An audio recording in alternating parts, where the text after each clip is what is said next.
Si, bonjour à tous. Alors là, on va parler des reprises d'entreprises en société coopérative de production ou coopérative participative, hein. On utilise ces deux termes en France pour essayer de voir si vraiment en termes de levier de transformation économique et sociale. Donc là, on va être dans un autre paradigme de l'économie. Donc on va voir un petit peu ça. Et donc, on va parler de deux exemples assez emblématiques en France, dont notamment une. Alors, on y va.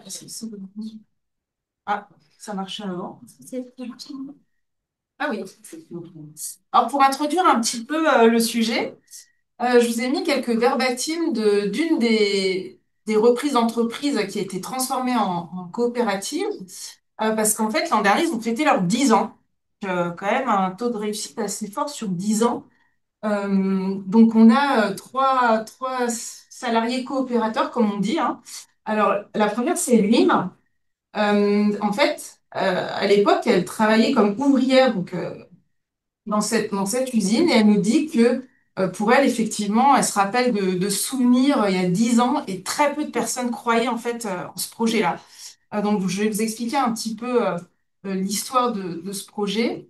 Ensuite, on a Fabrice qui nous dit, on voit la vie de l'usine, on s'intéresse aux chiffres. En fait, on fait plus d'heures s'il faut, on travaille pour nous. C'est un peu ce que vous disiez tout à l'heure, d'accord? Il y a vraiment une implication qui est très forte, un altruisme aussi assez fort.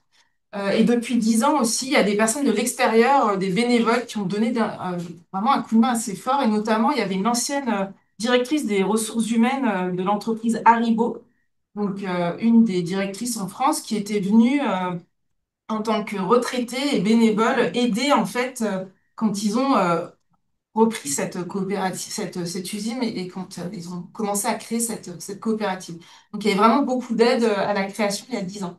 Et donc après on a Olivier Leberquier, donc lui c'est le président de la SCOP et il nous dit voilà, lui il refait un petit peu un parallèle avec ce qui se passe aujourd'hui avec l'écologie. Et il nous dit qu'en fait, aujourd'hui, donc, il y a beaucoup de productions hein, qui arrivent, enfin, qui sont vendues en France, mais en fait, qui font un trajet incroyable, qui font le tour du monde avant d'être vendues en France. Et c'est pas du tout le cas de la coopérative, évidemment. Et donc, il explique qu'à l'époque, quand il était ouvrier dans cette usine, donc c'était sous la marque Éléphant. Je ne sais pas si vous connaissez, donc Lipton, c'est la marque, c'est la multinationale Unilever en fait, qui avait racheté cette marque Éléphant. C'était une marque française née en France à Marseille, dans le sud de la France. Et en fait, il explique qu'effectivement, il y avait des choses assez aberrantes qui existaient et eux, ils vont à contre-pied de tout ça aujourd'hui. Alors là, une petite photo pour vous montrer. Donc ça, c'est Olivier Leberquier. Alors, c'est vrai que sur les données de terrain, c'est des personnes qui vous livrent tout en fait, hein. C'est assez impressionnant. Donc cette photo-là, il est en manifestation de lutte face à la fermeture de l'usine à l'époque. Donc ça, c'était en 2010. Et donc, vous voyez, derrière, c'est tous les salariés. Et ce qui s'est passé, c'est que l'histoire est incroyable. Donc, on revient en arrière. Donc, il y a 10 ans, on crée la SCOP. Mais avant la création, il y a eu 4 ans de lutte face à cette multinationale qui voulait fermer l'usine. Donc, pendant ces 4 ans-là, ça a été incroyable parce qu'ils ont démontré qu'en fait, l'usine était viable économiquement. Euh, voilà, donc l'histoire, elle est assez longue, donc je peux pas trop revenir là-dessus, mais on pourra en reparler tout à l'heure.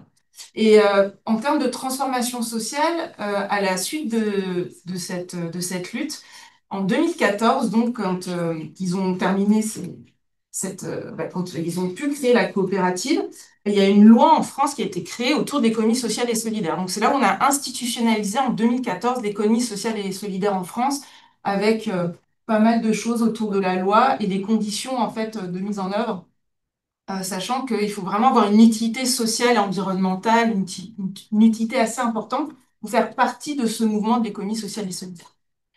Donc voilà, et ça c'est une petite photo où c'était le jour de l'ouverture avec beaucoup d'émotions. Alors je reviens un petit peu, donc le, ils ont choisi en fait d'appeler Scopti, donc cette coopérative, avec une production et une marque qui s'appelle 1336. Et 1336, en fait, c'est vraiment, c'est symbolique, c'est le nombre de jours de lutte. Donc ils ont créé cette marque autour de ça. Et ce qui est assez exceptionnel pour ce cas, c'est qu'en fait, ils n'ont pas récupéré la marque Éléphant, qui avait déjà énormément de ventes, etc. Il y avait un capital marque qui était énorme. Donc, ils sont partis à la fois de zéro, mais pas de zéro. Donc, c'est assez original. Voilà un petit peu pour les produits. Et puis, deuxième cas d'entreprise en reprise qui a été créé il y a 10 ans, c'est Belle Aude. Belle Aude, c'est aussi dans le sud de la France. Alors, il faut dire que le sud, ils aiment bien les coopératives. Pareil, 10 ans, et c'est une coopérative qui a été créée pour faire des glaces, notamment. Alors, c'est un petit peu la même histoire. C'est-à-dire que c'est un historique, cette entreprise. Au début, c'était en 1970, on créait que du lait. Puis finalement, il y a eu des rachats d'entreprises, notamment par une multinationale belge-allemande qui a investi des fonds, etc. Pour finalement ensuite dire en 2010, pareil, on ferme l'usine. Alors qu'il y avait eu des fonds publics qui avaient été investis aussi pour les aider hein, sur le territoire, etc. Puis finalement, on voit bien qu'ils ont très peu investi dans l'usine. Ils ont même limite un peu dégradé les conditions, mais allé juste à temps, enfin, des choses managériales assez fortes.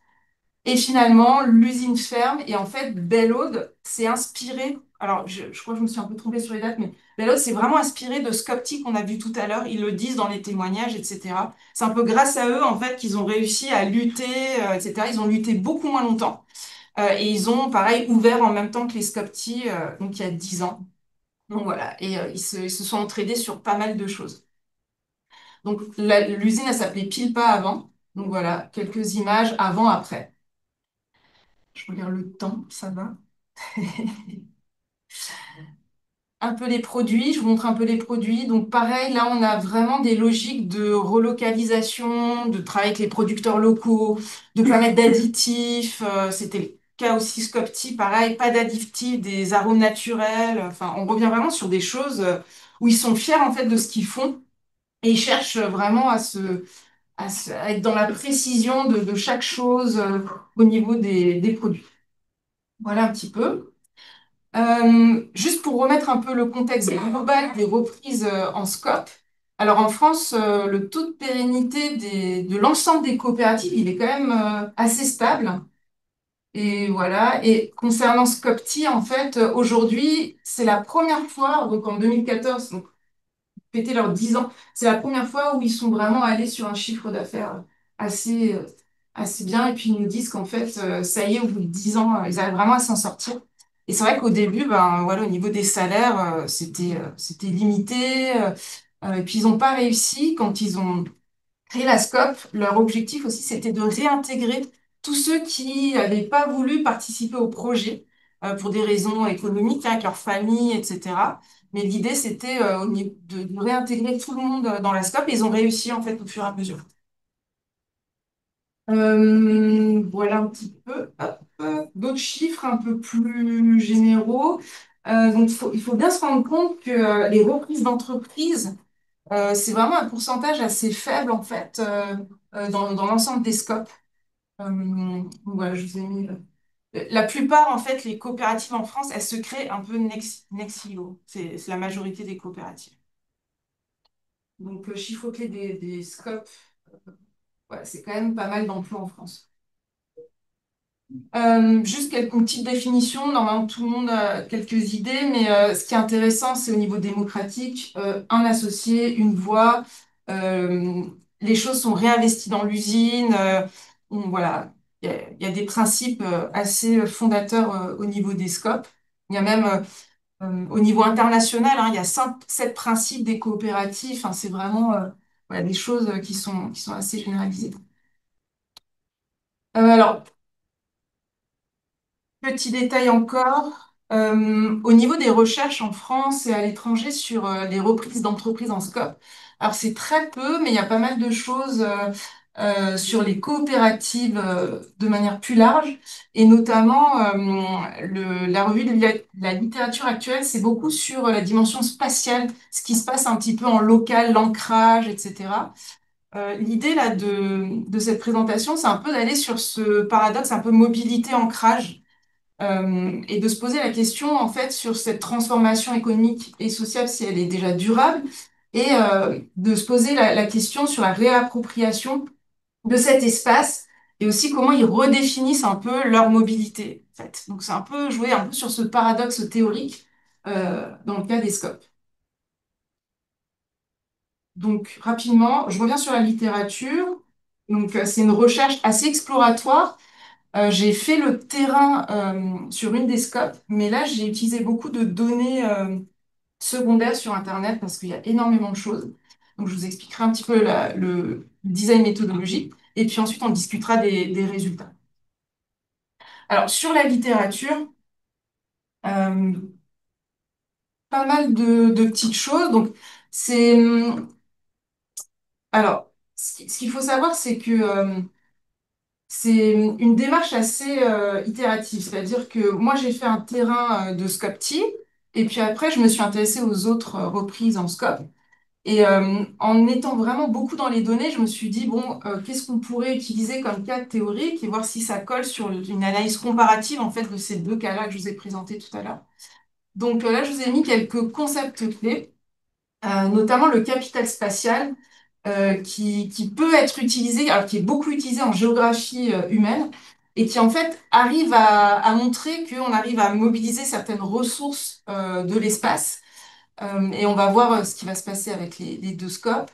Euh, on nous dit aussi que souvent la scope, ça peut être un acteur de résilience territoriale. Donc ça, qu'est-ce que ça veut dire? En termes de mobilité alternative, donc là, ça va être est-ce que ces scopes-là ont modifié en fait les flux de mobilité? Est-ce qu'ils transforment les réseaux? Comment ça se passe?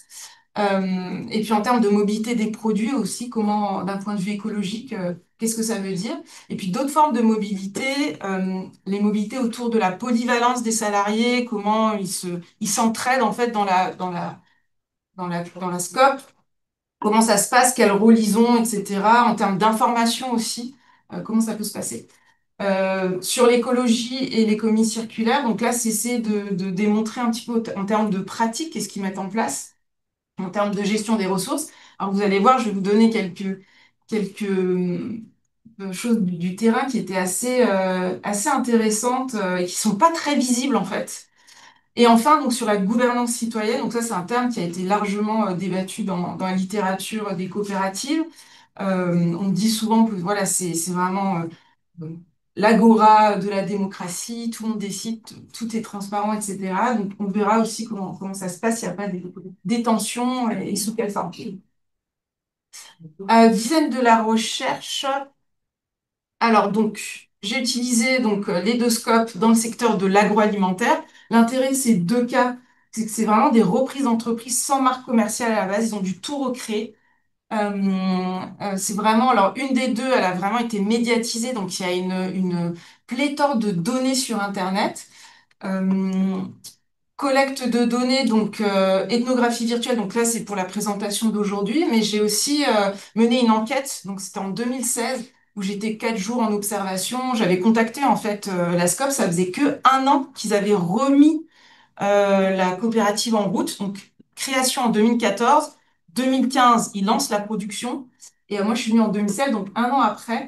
Et ça a été vraiment intéressant. J'étais aussi sur la ligne de production. Je les ai aidés à rempacter leur boîte de thé, d'infusion, etc. Donc là aussi, d'un point de vue écologique, ils ont fait des choses assez rigolotes sur la réutilisation des anciennes boîtes d'Unilever qui restaient dans l'usine. Voilà. Et sinon, en termes de données aussi, j'ai contacté en fait le réalisateur d'un des documentaires de Scopti. Il a fait 3 documentaires et en fait, c'est quelqu'un qui les a suivis juste un peu avant la fermeture de l'usine. Il y avait eu déjà des grèves et il les a suivis comme ça jusqu'à aujourd'hui. Il est allé à la fête des 10 ans, etc. Donc lui aussi, il m'a donné des petites choses un peu croustillantes sur des choses qui se passent un peu en off, etc. Donc c'est vraiment intéressant. Et là, je les ai contactés, alors ils m'ont pas répondu, ça fait 3 mois, parce que j'ai un papier en cours sur une étude de cas de Scopti. Voilà un peu pour le terrain. Hop, analyse des données, bon, très très facile, hein, c'est de l'interprétation, de l'induction, c'est une recherche exploratoire, d'analyse comparative de ces deux scopes. Alors en termes de résultats, qu'est-ce qu'on peut voir en termes de transformation, en fait, à la fois par et pour l'espace et l'espace? Alors là, il faut quand même que je précise sur un sens très holistique, c'est-à-dire c'est pas que l'espace matériel, mais c'est aussi le rapport à l'espace d'un point de vue symbolique et aussi des relations humaines. Donc ça, c'est des travaux en géographie, urbanisme avec Lefebvre, où je travaille beaucoup là-dessus, qui définit vraiment l'espace comme quelque chose de beaucoup plus large. Donc en termes de verbatim, là, je vous laisse un petit peu regarder. Donc en fait, c'est des témoignages un peu sur tous les thèmes que j'ai relevés. Et je vais vous donner un petit exemple, alors, puisqu'on est dans l'écologie. Euh, Ce qu'ils ont fait, c'est que quand la date de péremption des boîtes elle est passée, en fait, ils donnent toutes ces boîtes à des mouvements militants comme les syndicats, les mouvements autour des coopératives. Et en fait, ils leur donnent toutes les boîtes et ces associations-là ou ces mouvements syndicaux, en fait, revendent à des militants. On appelle ça la vente militante.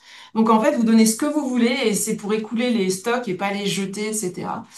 Euh, Ils ont vraiment relocalisé la production de thé.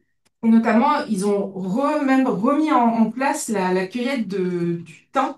Et ça, c'est assez dingue parce que à l'époque, ça existait en fait en 1800, enfin fin du 19e siècle.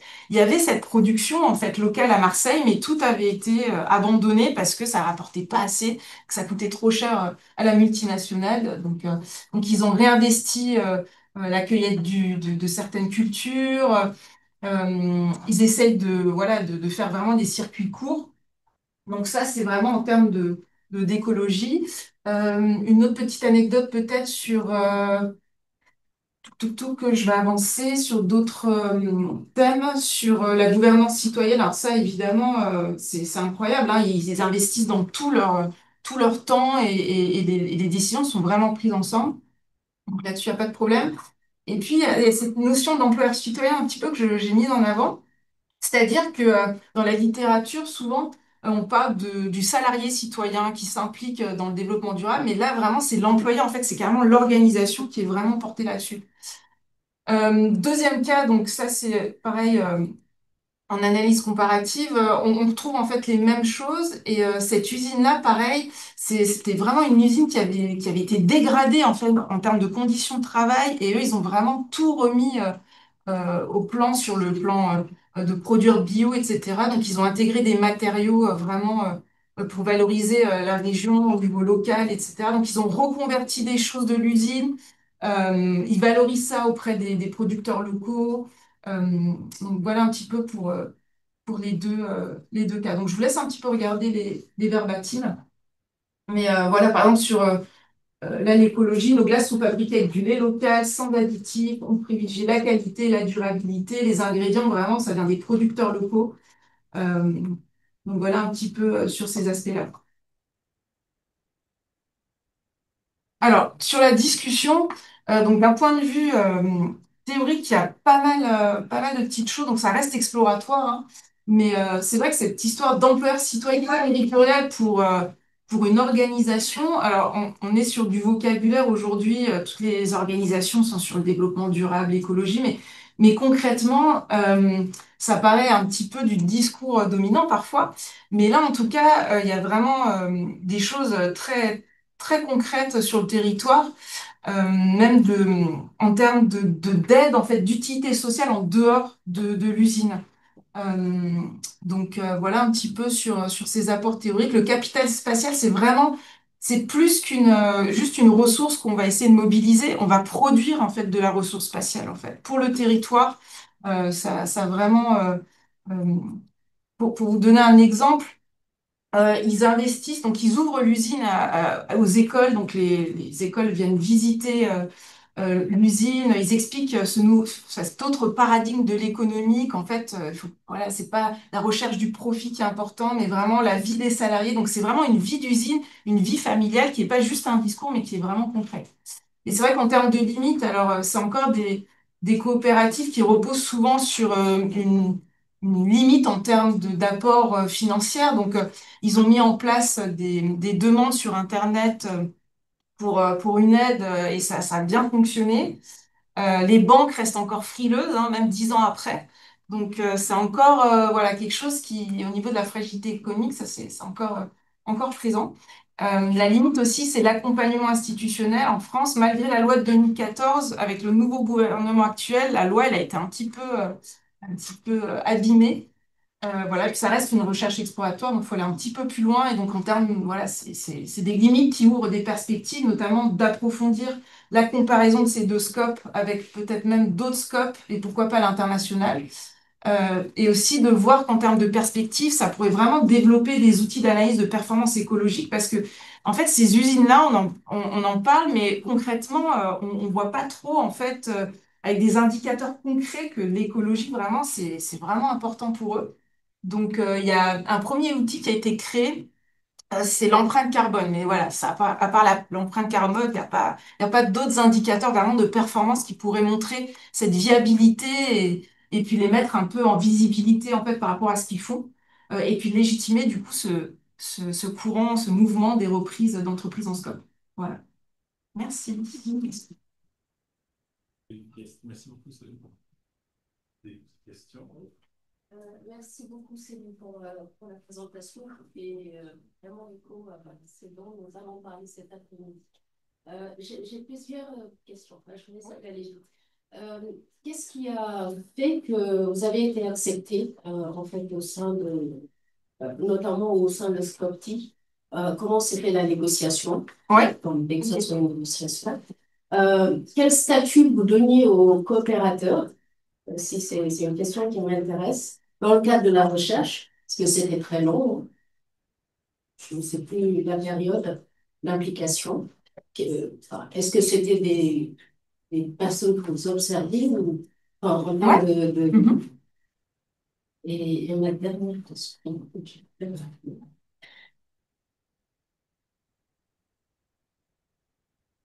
Je peux peut-être déjà répondre aux deux. Donc, c'est deux points méthodologiques. Donc, sur le premier, ce qui s'est passé, c'est que en fait, j'ai juste envoyé un mail en me présentant, voilà, comme enseignante chercheuse sur voilà sur certaines choses. Et en fait, juste par un mail, il m'a tout de suite contacté. J'avais laissé mon numéro de téléphone. Il m'a écrit. On a discuté pendant une ou deux numéros de téléphone. On s'est rappelé. Et après, on a convenu. En fait, il m'a dit, mais venez à l'usine, venez sur Marseille. Et à l'époque, moi, j'habitais à Rennes, donc c'était un peu loin.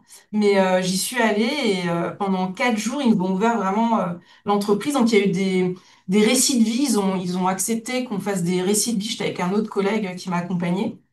Et voilà, c'était très très simple en fait. On pouvait observer, prendre des photos. Et puis moi, je suis restée toute seule. Le collègue, il n'était pas forcément lui un peu dans cette perspective-là du chercheur. Mais moi, j'ai dit, bah, écoutez, je peux vous donner un coup de main parce que ça faisait que 1 an qu'ils avaient repris la production. Ils ont tout de suite dit oui. Donc j'étais sur la ligne de production et je les ai aidés à empaqueter les boîtes de thé parce qu'il faut savoir que quand ils ont repris il y avait un souci, c'est qu'ils avaient ils avaient énormément d'anciennes boîtes Lipton, mais ils ne pouvaient pas les utiliser à cause de la marque. Mais les machines étaient conditionnées pour ces boîtes-là. Donc en fait, ils ont dû faire tout un truc assez artisanal de débrouillardise avec les boîtes. Donc en fait, ça produisait Lipton. Mais ensuite, on reprenait les boîtes, on redépaquetait pour réempacter dans d'autres boîtes. Donc c'était assez intéressant de voir ça. Et ça, on pouvait le voir que effectivement avec une observation de terrain. Voilà pour la première question. Pour la deuxième question, alors c'était très, il n'y avait pas de statut à leur donner ou quoi. Je leur ai juste dit, est-ce que vous voulez que j'anonymise les entretiens, les récits de vie ou tout ce que je vais dire? Ils m'ont dit non, non, le jour où vous faites des recherches là-dessus, vous dites tous nos prénoms, nos noms, qui on est, pas de problème. Dernière question, Ouais. c'était juste une remarque parce que vous avez dit que vous leur avez envoyé une sollicitation, ils n'ont pas répondu. Comment? Ah oui, alors là, je les ai... parce qu'en fait, donc le terrain que j'ai fait, c'était en 2016. Mais après, je les ai revus sur des forums comme la Fête de l'Humanité en France. C'est une grande fête militante où moi, j'étais bénévole. Donc, j'allais les voir. Donc, il y a eu un suivi, en fait, depuis 2016. Mais je les ai un peu perdus de vue depuis 2018. Et en fait, là, je les ai recontactés parce que je suis sur un papier qui est dans un processus assez avancé que sur Scopti. Et je voulais qu'ils valident tout, etc. Donc, ça fait quelques mois que je les ai contactés, mais je pense que je vais les rappeler parce que j'en ai eu un au téléphone. Il m'a dit envoyez-moi un mail. Mais le problème, c'est qu'après, j'ai pas eu de suite. Mais au téléphone, je vais parler du papier, je vais parler du cadre théorique, je vais parler de tout ça. Et ah ouais, ouais, ouais, trop bien. Enfin, voilà, ils sont super ouverts. Merci. Sonia? Ah, merci beaucoup. Une question, pas une question, mais un commentaire plus large, une réflexion en entendant, en écoutant les présentations faites sur Tamarina. pour ces spécialistes en économie circulaire. Là, je me dis, l'économie circulaire, pas juste dans la partie technique de la circularité dans la production, mais aussi dans les temps, comme dans les pratiques. Là, Céline fait référence au retour à des pratiques anciennes pour l'agriculture, C'est vrai. etc. Là, je trouve intéressant comme cette circularité plus large, autant dans les pratiques, mais aussi dans les manières alternatives de faire. Par exemple, la reprise collective de partir d'une entreprise à capital action et passer à la forme des entreprises démocratiques dans l'économie sociale. Ça, je trouve intéressant aussi en lien avec oui, et l'innovation sociale, on la pense des fois comme toujours la nouveauté, c'est pas le cas. C'est ça. Ouais. C'est comment aller mobiliser des pratiques qui sont cohérentes avec les contextes, les besoins et les aspirations, et pour donner des réponses aussi cohérentes. Donc, là, juste un commentaire sur la circularité de la chose que je trouve extrêmement intéressant. Super. Merci beaucoup pour votre remarque. Oui. Oui, et puis, oui. Non, c'est bon. Ben, moi, j'aimerais souligner comment étudier l'économie, les scopes par le biais de l'économie circulaire peut permettre de répondre à une critique qu'on fait des scopes qui ne sont pas ancrés sur leur territoire. Tu sais, souvent, les scopes, on dit, sont faits d'économisation juste au service de leurs travailleurs. Ils n'ont pas vraiment une mission d'intérêt général. C'est correct aussi. Mais c'est souvent un reproche qu'on va faire. Et quand on le regarde par l'économie circulaire, ça ramène quand même euh, des aspirations d'intérêt général qu'on ne retrouve pas toujours, en tout cas, qui est critiqué quand on regarde par ceux qui font une certaine critique des scopes qui sont beaucoup plus centrés sur répondre aux besoins des travailleurs, etc. Oui.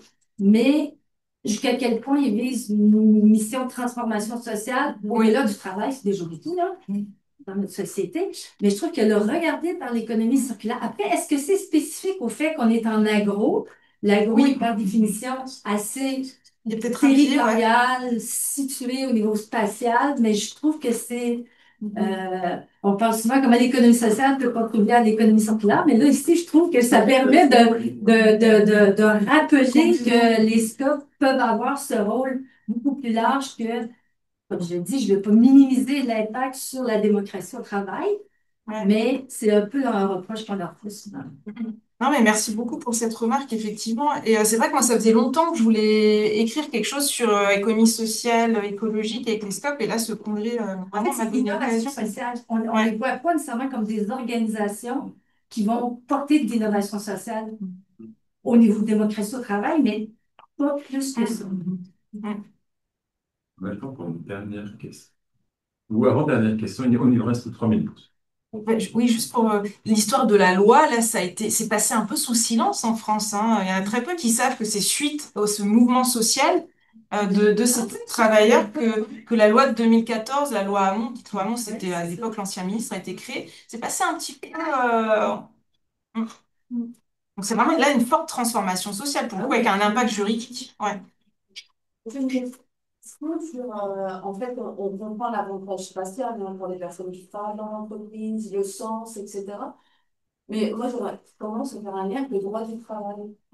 Parce qu'on voit qu'ils s'investissent au-delà de ce que ferait un salarié dans une contractualisation normale. Et ça, je me rends compte que dans l'ESS, c'est comme s'il y avait un droit particulier de l'ESS. Et est-ce que tous les, les gens qui participent ont ce même langage, c'est génial, etc. Et qu'est-ce qui se passe quand il y en a qui n'est plus d'accord pour travailler plus, ou est-ce qu'il est mal regardé? Il y a toujours ce questionnement par rapport au droit du travail classique et cet engagement. Oui, alors c'est vrai que dans les limites, j'ai pas eu trop le temps de développer, mais il y a une conférence qui avait été donnée dans le Sud, justement, sur le mouvement coopératif, et je me demande si vous y étiez pas là-bas. Avec Gérard, un des coopérateurs. Et en fait, il expliquait effectivement lors de cette conférence, il disait que il reste toujours une limite en termes de relations sociales entre les coopérateurs. Il y en a qui vont plus s'investir que d'autres, etc. Donc, il reste encore des choses d'un point de vue humain qui est pas parfait. et qui voilà qui reste encore assez fort, ouais. Mais c'est vrai qu'il y a des conflits partout, même déjà dans les propres familles, dans le couple, même vis-à-vis de soi-même. Donc, mais c'est vrai que ça reste encore toujours un point d'entrée assez fort. Et donc, il y a des conséquences en termes de durée du travail qui va s'investir plus que d'autres. Il y en a vraiment, ça va pas les déranger. Puis d'autres qui ont vraiment, voilà, avec leur famille, on sait pas trop ce qui se passe non plus dans leur vie. Mais en tout cas, ils en discutent. Donc, ça, c'est le principal. Ouais. Mais vous avez raison de soulever ce point-là. Merci beaucoup. Vous étiez à cette conférence, je crois? Non? Non. Ah non, bah non. Ok. Pardon. Mais merci beaucoup. Merci beaucoup, Ancho. Merci Oui, pour ce merci beaucoup. passionnement. Merci.